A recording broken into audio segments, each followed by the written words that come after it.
வணக்கம். வாழ்க்கைனா அமைதியோட நிம்மதியாக வாழ்றதுக்கு தாங்க. சொல்கிறது ஈஸியாக இருக்குது. ஆனால் பிரச்சனை, மன ரீதியான அழுத்தம், வேலையில், குடும்பத்தில் தூக்கம் வர மாட்டேங்குது, மைண்டு டிஸ்ட்ராக்ஷனாகவே இருக்குது. அது என்னங்க பண்ணுறது? ஒன்றுமே வேண்டாம்.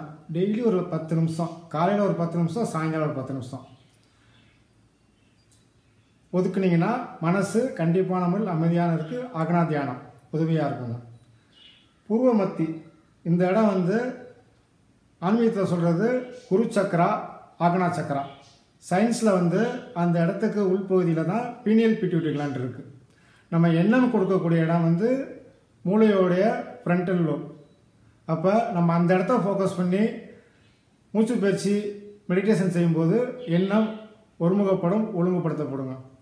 தினசரி காலையில் எந்திரிச்சு கீழே உட்கார இருந்தால் பத்மாசனில் உட்காரலாம், சுகாசனத்தில் உட்காரலாம், சித்தாசனத்தில் உட்காரலாம். கீழே உட்கார முடியாதவங்க, ஏஜ்டு பர்சன் ஒரு சேரில் முதுகு நேராக வச்சு உட்காந்துக்கோங்க. ஆள்காட்டியல் எடுத்து பூர்வ மத்தியை லைட்டாக ஒரு டச் பண்ணுங்க. ஒரு 10 செகண்ட் நல்லா அழுத்தம் கொடுங்க. திருப்பி கை எடுத்துக்கோங்க. கண் மூடி அந்த பூர்வ மத்தியை மட்டும் கவனத்தை வச்சு ஒரு சின்ன தீபம் இல்லைன்னா ஒரு indigo colour, blue colour colour அந்த இடத்த இமேஜின் பண்ணுங்க. இமேஜின் பண்ணி மெதுவாக மூச்சு இழுத்து விடுங்க. Inhale 5 count, hold 5 count, exhale 10 count. 1:1:2 ஒரு 3 நிமிஷம் இதை செய்யுங்க. கவனம் ஃபுல்லாக உங்களுக்கு இந்த ஆக்னா சக்கராவில் தான் இருக்கணும். அடுத்தது அதை இடத்த ஃபோக்கஸ் பண்ணி ஓம்ன்ற மந்திரம் ஷார்ட்டாக ஒரு 3 நிமிஷம் சொல்லுங்கள். ஓம் மானசீகமாக மனசுக்குள்ள ஓம் ஓம் ஓம்.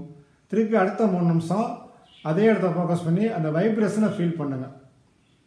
இந்த 3 நிமிஷம் செய்யும் பொழுது நேரம் இருந்தால் 5 நிமிஷம் செஞ்சுக்கலாம். செய்ய செய்ய மனசு ஒரு சீராக ஆரம்பிக்கும். நம்ம எண்ணத்தை ஒழுங்குபடுத்தும். நெகட்டிவ் தாட்ஸ் குறைய ஆரம்பிக்கும். இந்த பயிற்சி காலையிலையும் செய்யலாம், சாயங்காலம் செய்யலாம். காலைல செய்கிறது பகலில் உங்களை தினசரி ஒர்க்கு சீராக செய்கிறதுக்கு, சாயங்காலம் செய்கிறது இரவு தூக்கத்துக்கு. தினசரி செய்யும்போது ஆக்னா சக்கர தியானம் மனசுக்கு ரொம்ப அமைதியாக இருக்குங்க. நன்றி, வணக்கம்.